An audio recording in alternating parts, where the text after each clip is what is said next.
aku sadar kalau ini kawinan. Dan bukan kawinan biasa, tapi artis pada berkeliaran di sana.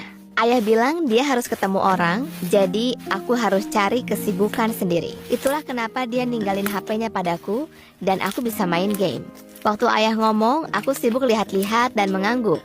Waktu ayah pergi, aku langsung download TikTok di HP-nya, dan aku siap merekam materi mantap untuk profilku.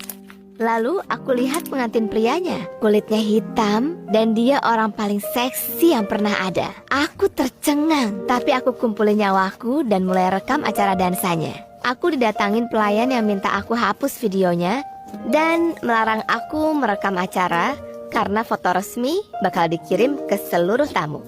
Aku tetap santai dan bilang kalau aku cuma ngezoom karena aku lupa kacamataku. Dan aku tunjukin dia kalau nggak ada video di galeri HP, karena itu udah aku post online. Dan itulah saatnya semua jadi berantakan. Besoknya ayahku dapat telepon di HP kantor waktu makan siang, dan ayah jalan keluar untuk ngangkat.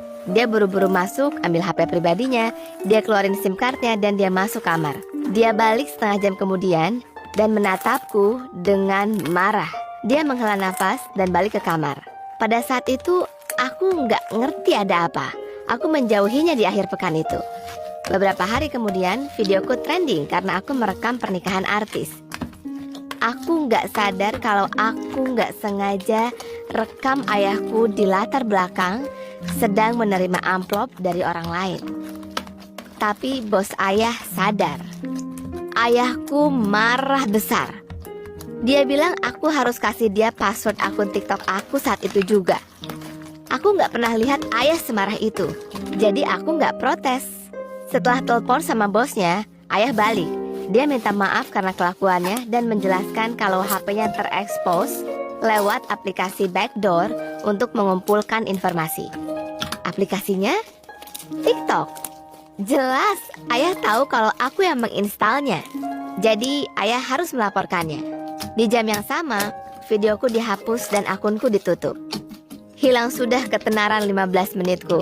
Tapi yang terjadi selanjutnya itu jauh lebih parah. Dan ini terjadi cepat banget. Liburannya harus selesai lebih cepat, ayahku disuruh ke kantor. Beberapa hari kemudian, ayahku mengumpulkan kami di ruang tamu dan bilang kalau ayah kehilangan pekerjaannya, yang artinya kita nggak bisa hidup mewah lagi.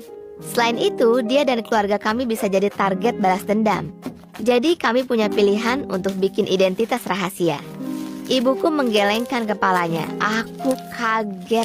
Aku nggak tahu siapa ayahku sebenarnya dan apa pekerjaan dia.